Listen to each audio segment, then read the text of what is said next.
Hello,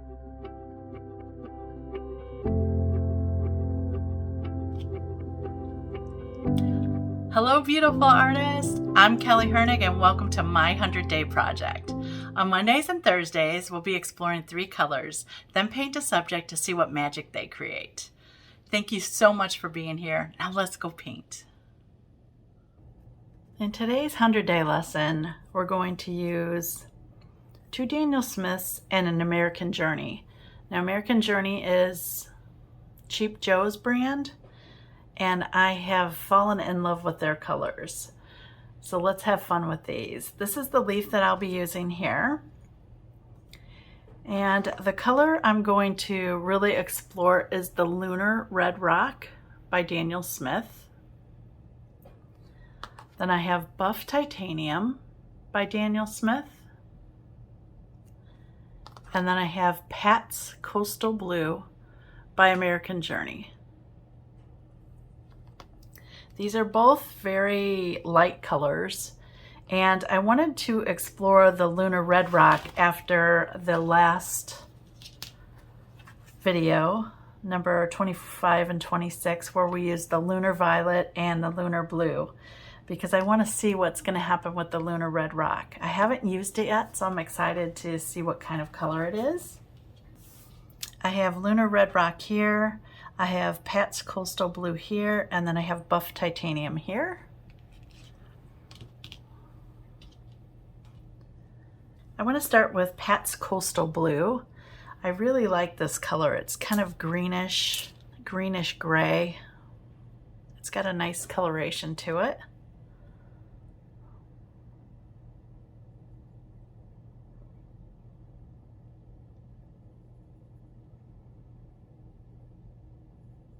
I've tried quite a bit of the American Journey paints, and I really like them. I've tried their lighter values. You've seen me use apricot in this series.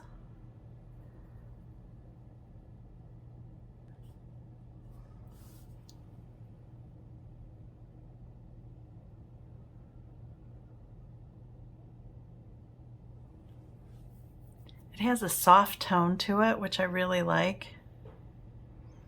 Okay, we're going to add this red. Now I have to be careful not to add too much at one time.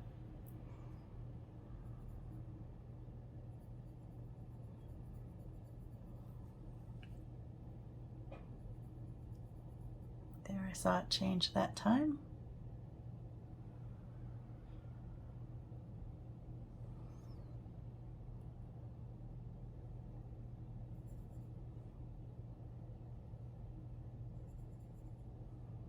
I'm afraid to use too much.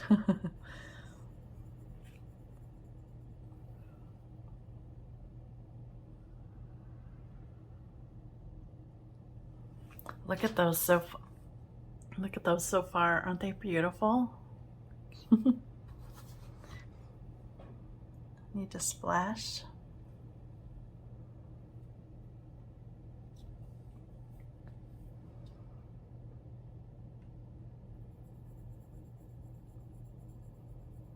It's kind of turning it to a little purplish color, which I like.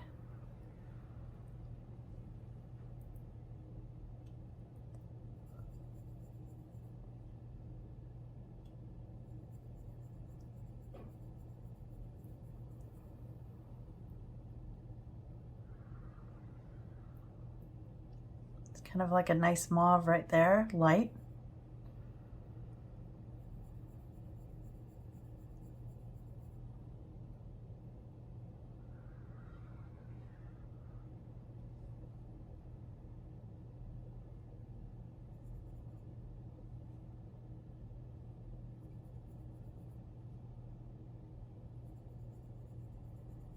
Oh, look at that color.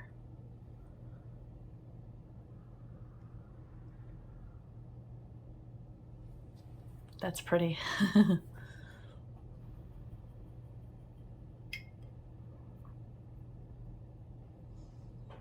think I'm going to do the red one more time here. Let's see what we can get.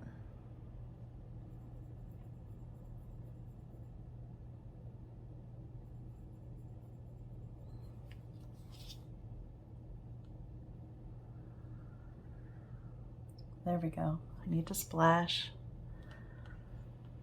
Okay, I'm going to do the red rock next by itself. Cleaning my brush. Always clean your brush when you want to appear color.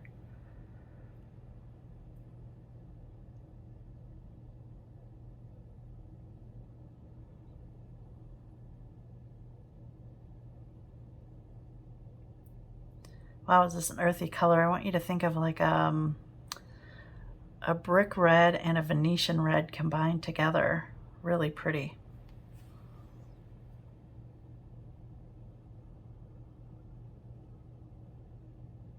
Look at that. Woo! All right, now we're going to add the buff titanium.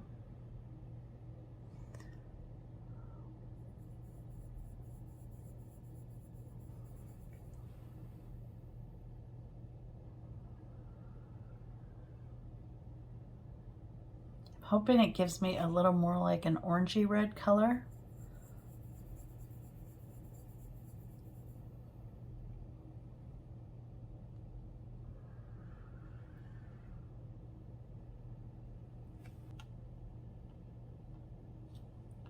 Need a little more water.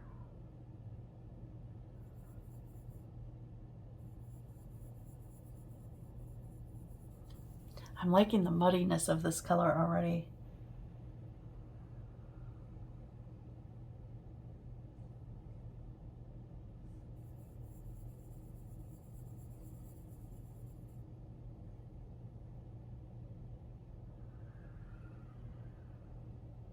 You can see it's getting dry. I need more water.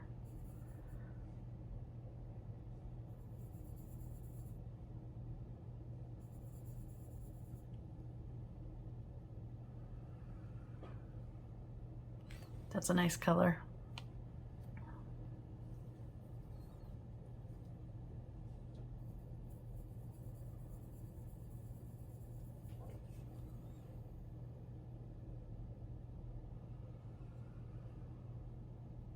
Need a little more water.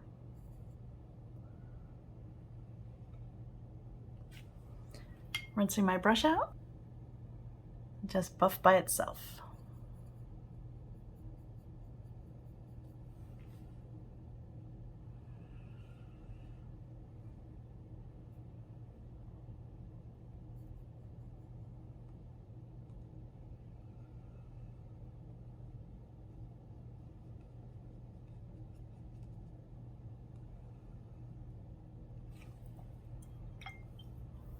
Those are some soft colors. Those are beautiful. I want to lift some of those to see if they'll lift. Oh yeah, beautiful. And these seem to be playing nicely with the water, so I like that. Let me show you. Look at that. So this is the Pat's Coastal Blue. Look at the colors there. That range is fantastic. What could you do with that? And then here's the Lunar Rock. And then here's the buff. Look at these dreamy colors. This palette has a lot of possibilities for me. I hope you're seeing possibilities for yourself in it too, because the more you see, the more inspiration you have, the more objects you could use it with, the more subjects you're thinking about. For me, this palette feels very vintage, very old, very shabby chic, very kind of dusty and musty. And I like a lot of antique things, vintage things. So this feels very at home. If you remove that one out of it, look how soft the palette is. You know, that's harsh. I would never use that full strength, at least for this piece. I would get rid of that, and then right here you have an exceptional palette. So for this leaf here, we're going to explore that on the softer side. Remember, I don't want anything this bold, but I do want to see what those colors together will do. I'm going to start with this Pat's Coastal up here.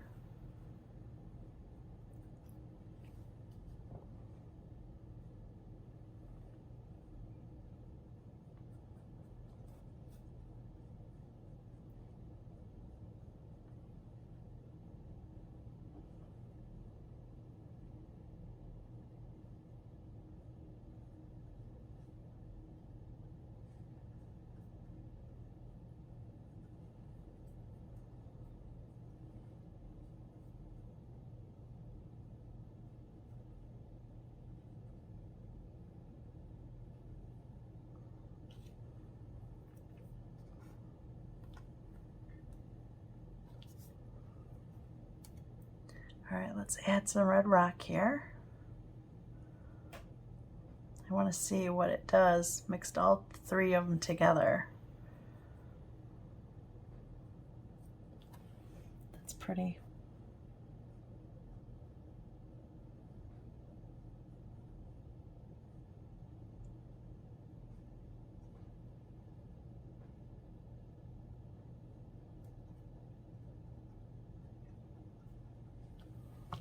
Yeah, see how nice those are merging together? Now let's go for some just buff by itself here. Just a little touch of that. There we go.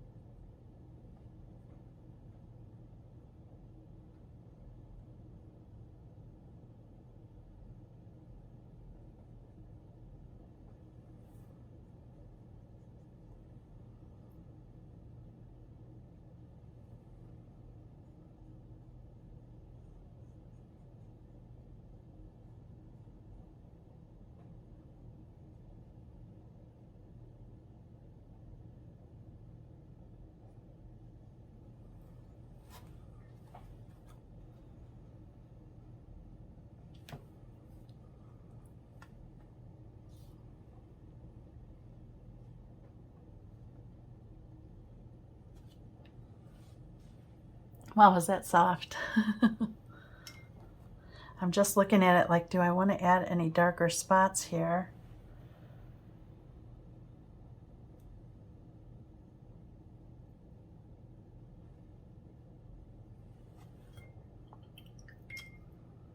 I really like the tones.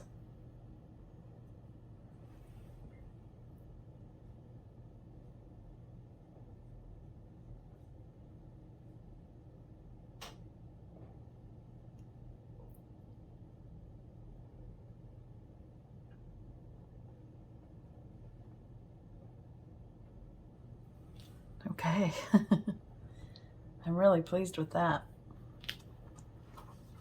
As you can see, it's got a lot of texture, a lot of different colorations. They're soft, they're pale. I will be back when this is dry. The leaf is dried, and I want you to just take an overall picture of all of these colors and this, and look how soft this is. When I pull it closer, I want you to just look at all the colors that are there. From far away, it doesn't look like much, but as you see, as I bring it closer, you're going to start to see all the tones and values, and you can find every single color in there. I love how the water played with these colors. You can see all that beautiful cauliflower up there. So you can see the buff titanium, you can see the coastal blue, and you can definitely see the red rock. I love this area right in here where they all kind of played together.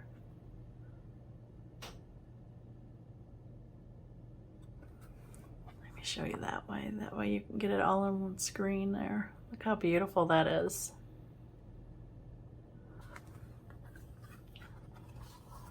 Now you might not like all the splashes. For me, it's texture and it's adding water, and I get to see how the paint moves.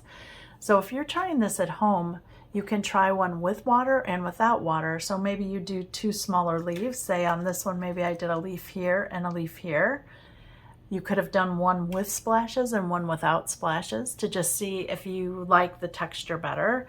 I know when I was first starting watercolor a couple years ago, I really liked the splashing because I don't want it to be smooth. So if I'm trying to get a really smooth line, I have a hard time keeping my patience, for one, and it doesn't allow mingling the way that I like it to mingle. I like it to have a lot of water so that it moves into one another. You saw a lot of times I'll have standing puddles where I try to get them off. I'm constantly adding water. I usually like a drier mix. You can see from these are pretty dry, but when it comes time to applying onto my subject matter, I like it to be a little more watery. And that is really a personal preference. I prefer drier mixes because it allows me to then add the water how I see fit. If you start out with real watery mixes, you have to go through a lot more paint at one time.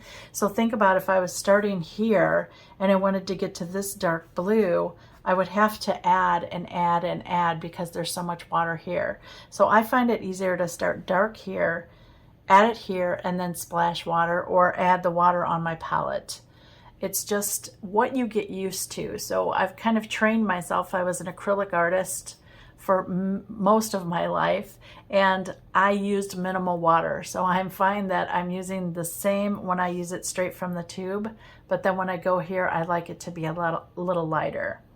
Now, if you were to do this at home and you don't have these colors, I want you to kind of look for maybe a blue-green color or a brick red or like a Venetian red or a maroon color. Down here, I want you to look for like a dirty white or a really soft brown, maybe even a yellow ochre that's kind of more dirty, not so yellow, but you'll get the same kind of vintagey mixes with those colors as well. I see a ton of application with this palette. As I'm looking at this, I'm like, what would I do? For me, I really like the idea of doing peonies, and we have magnolias starting to bloom. These are really beautiful magnolia colors. It would look great with this color sky in the background, even not filling the sky all the way, but just hints of color. I just think that, you know, the possibilities are endless for me with this palette. And I just want to say thank you for being here and helping me explore these colors. If you see something specific in this colorway, please leave me a comment. I would love to know what you're seeing in this palette. And let me know if you have a use for it. I hope you find something to do with this palette because it's just so lovely.